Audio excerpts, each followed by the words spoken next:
नमस्कार। प्रांजल ज्ञान गंगा में आप सभी का स्वागत है।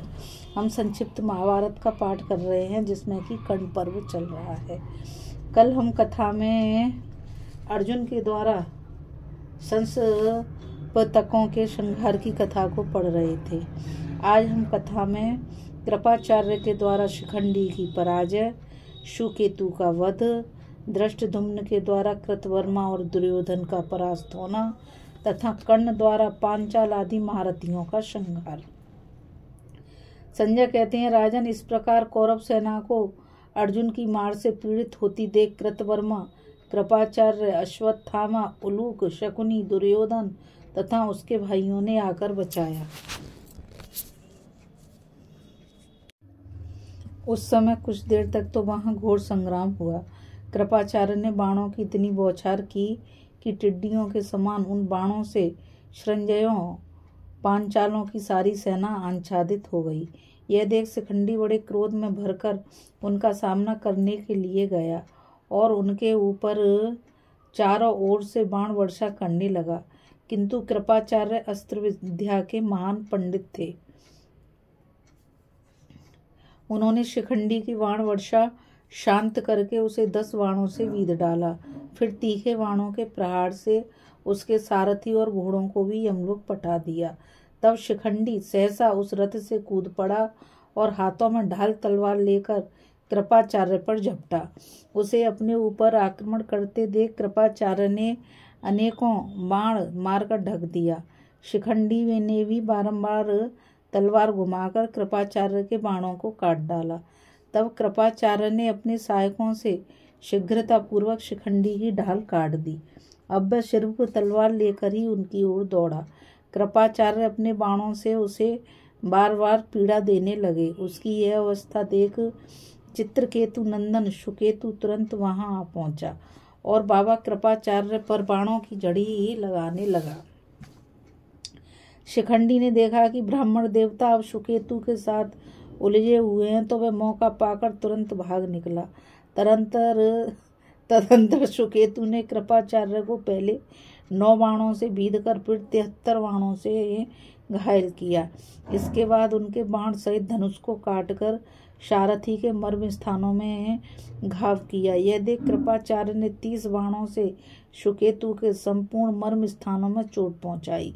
इससे सुकेतु का सारा शरीर कांप उठा, वह व्याकुल हो गया। उसी अवस्था में कृपाचार्य ने एक क्षिप्र मारकर उसे के मस्तिष्क को काट गिराया। सुकेतु के मारे जाने पर उसके अग्रगामी सैनिक भयभीत हो सब दिशाओं में भाग गए। दूसरी ओर धृष्टद्युम्न और कृतवर्मा लड़ रहे थे। धृष्टद्युम्न ने क्रोध में भरकर कृतवर्मा की छाती में 9 बाण मारे तथा उसके ऊपर सहायकों की भयंकर बौछार की। कृतवर्मा ने भी हजारों बाण मारकर उस शस्त्र वर्षा को शांत किया। यह देख धृष्टद्युम्न ने कृतवर्मा के निकट पहुंचकर उसे आगे बढ़ने से रोक दिया और तुरंत ही उसके सारथी को भी तीखे भाले से मारकर यमलोक का अतिथि बनाया। इस प्रकार महाबली धृष्टद्युम्न ने अपने बलवान शत्रु को जीतकर सहायकों की वर्षा से कौरव सेना का बहाव रोक दिया। तब आपके सैनिक सिंहनाद करके धृष्टद्युम्न पर टूट पड़े। फिर घमासान युद्ध होने लगा। उस दिन अर्जुन संशपतकों में, भीमसेन कौरवों में और कर्ण पांचालों में घुसकर क्षत्रियों का संहार कर रहे थे। एक और दुर्योधन नकुल सहदेव से भिड़ा हुआ था। उसने क्रोध में भरकर 9 बाणों से नकुल को और 4 सहायकों से उसके घोड़ों को बीध डाला। फिर एक छुराकार बाण से उसने सहदेव की सुवर्णमयी ध्वजा काट दी। नकुल ने भी कुपित होकर आपके पुत्र को 21 बाण मारे तथा सहदेव 5 बाणों से उसको घायल किया। अब तो आपका पुत्र क्रोध में आग बबूला हो गया। उसने उन दोनों भाइयों की छाती में 5-5 बाण मारे। फिर 2 भल्लों से उन दोनों के धनुष काट डाले। इसके बाद उन्हें 21 बाणों से घायल किया। धनुष कट जाने पर उन दोनों भाइयों ने पुनः दूसरे धनुष लेकर दुर्योधन पर बड़ी भारी वर्षा आरंभ की। दुर्योधन भी बाणों की झड़ी लगाकर उन दोनों को रोकने लगा। उस समय उसके धनुष से निकलते हुए बाण संपूर्ण दिशाओं को ढकते दिखाई दे रहे थे। आकाश आच्छन्न होकर बाण में बन गया था। नकुल सहदेव को उसने उसका प्रलयकालीन यमराज के समान दिखाई सहदेव को उसका रूप प्रलयकालीन यमराज के समान दिखाई पड़ता था। ठीक उसी समय पांडव सेनापति धृष्टद्युम्न वहां पहुंचा और नकुल सहदेव को पीछे करके अपने बाणों से दुर्योधन की प्रकृति रोकने लगा। आपके पुत्र ने हंसकर धृष्टद्युम्न को पहले 25 बाण मारे, फिर 65 बाण मारकर सिंहनाद किया। तत्पश्चात उनने एक तीर से शुभ्र से धृष्टद्युम्न के बाण सहित धनुष और दस्ताने काट दिए। तब धृष्टद्युम्न ने दुर्योधन पर 15 बाण छोड़े। वे बाण उसका कवच छेदते हुए पृथ्वी में समा गए। इससे दुर्योधन को बड़ा क्रोध हुआ। उसने एक भल्ल मारकर धृष्टद्युम्न का धनुष काट डाला। फिर बड़ी शीघ्रता के साथ उसकी भ्रकटियों के बीच में उसने 10 बाण मारे। धृष्टद्युम्न ने अपना कटा हुआ धनुष फेंककर दूसरा धनुष और 16 भल्ल अपने हाथ में लिए। उनमें से 5 भल्लों के द्वारा उसने दुर्योधन के घोड़ों और सारथी को मार डाला। एक से उसका धनुष काट दिया और 10 भल्लों से सामग्रियों सहित रथ छत्र ध्वजा शक्ति गदा और खड़ग आदि को नष्ट कर डाला। राजा दुर्योधन रथहीन हो गया। उसके कवच और आयुध भी नष्ट हो गए। यह देख उसके भाई उसकी रक्षा में आ पहुंचे। दंडधार नामक राजा उसे अपने रथ पर बिठाकर रणभूमि से बाहर ले आया। तदंतर कर्ण ने धृष्टद्युम्न पर धावा किया। उन दोनों में महान युद्ध छिड़ गया। उस समय पांडवों का या हमारे पक्ष का कोई भी योद्धा पीछे पैर नहीं हटाता था। पांचाल देश के लड़ाकू वीर विजय की अभिलाषा से बड़ी फुर्ती के साथ कर्ण पर टूट पड़े। उन्हें इस प्रकार विजय के लिए प्रयत्न करते देख कर्ण उनके अग्रगामी वीरों को बाणों से मारने लगा। उसने व्याघ्र केतु शुकर्मा चित्र उग्रायुध जय शुल्क रोचमान तथा शीर्षसेन को अपने बाणों का निशाना बनाया। उपर्युक्त वीरों ने भी रथों से कर्ण को घेर लिया। कर्ण बड़ा प्रतापी था। उसने अपने साथ युद्ध करते हुए उन 8 वीरों को 8 तीखे बाणों से मारकर खूब घायल कर दिया। फिर कई हजार योद्धाओं का सफाया कर डाला।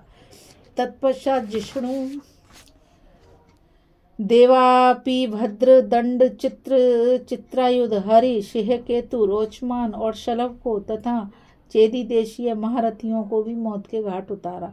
इस युद्ध में कर्ण ने जैसा पराक्रम किया वैसा ना तो भीष्म ने, ना द्रोण ने और ना दूसरे योद्धाओं ने ही कभी किया था। उसने हाथी घोड़े रथ और पैदल इन सब का महान संहार किया। कर्ण का वह पराक्रम देख मेरे मन में ऐसा विश्वास होने लगा कि अब एक भी पांचाल योद्धा जीवित नहीं बचेगा। उस महासंग्राम में कर्ण को पांचाल सेना का संहार करते देख राजा युधिष्ठिर बड़े क्रोध में भरकर उसकी ओर दौड़े। साथ ही धृष्टद्युम्न द्रौपदी के पुत्र तथा अन्य सैकड़ों वीरों ने पहुंचकर कर्ण को चारों ओर से घेर लिया। शिखंडी सहदेव नकुल जन्मेजय सात्यकी तथा बहुत से प्रभद्रक योद्धा धृष्टद्युम्न के आगे होकर कर्ण पर अस्त्र शस्त्रों की वृष्टि करने लगे। जैसे गरुड़ अकेला होकर भी बहुत से सर्पों को दबोच लेता है, उसी प्रकार कर्ण अकेला ही चेदी पांचाल और पांडव वीरों पर प्रहार कर रहा था। जब कर्ण पांडवों से उलझा हुआ था उसी समय भीमसेन रण में सब ओर विचरकर अपने यमदंड के समान बाणों से वाहिक केकय वसातीय भद्र तथा सिंधु देशीय योद्धाओं का संहार कर रहा था। भीम के बाणों से मारे गए रथियों घुड़सवारों सारथियों पैदल योद्धाओं तथा हाथी घोड़ों की लाशों से जमीन पट गई। सारी सेना भीमसेन के भय से उत्साह खो बैठी थी। किसी से कुछ करते नहीं बनता था। उन पर दैन्य छा रहा था। कर्ण पांडव सेना को भगा रहा था और भीम कौरव वाहिनी को खदेड़ रहे थे। इस प्रकार रणभूमि में विचरते हुए उन दोनों वीरों की अद्भुत शोभा हो रही थी। इस कथा में बस इतना ही। अभी हम कथा में कृपाचार्य के द्वारा शिखंडी की पराजय, सुकेतु का वध, धृष्टद्युम्न के द्वारा कृतवर्मा और दुर्योधन का परास्त होना तथा कर्ण द्वारा पांचाल आदि महारथियों के संहार की कथा को पढ़ रहे थे। अब हम कथा में अर्जुन के द्वारा शंशपतकों का संहार और अश्वत्थामा की पराजय की कथा को पढ़ेंगे। मुझ गीता रावत को आज्ञा दीजिए। कल फिर मिलेंगे एक नई कथा के साथ। और मैं आप सभी से यही कहना चाहूँगी कि इस चैनल को ज़्यादा से ज़्यादा लाइक शेयर करिए ताकि यह अमूल्य ज्ञान अधिक से अधिक लोगों तक पहुँच सके और आपके सहयोग से ही ये कथा आगे बढ़ेगी। और इस चैनल को सब्सक्राइब भी करिए जिन्होंने इसको सब्सक्राइब नहीं किया है। कल फिर मिलेंगे। राधे राधे। जय श्री कृष्णा। नमस्कार।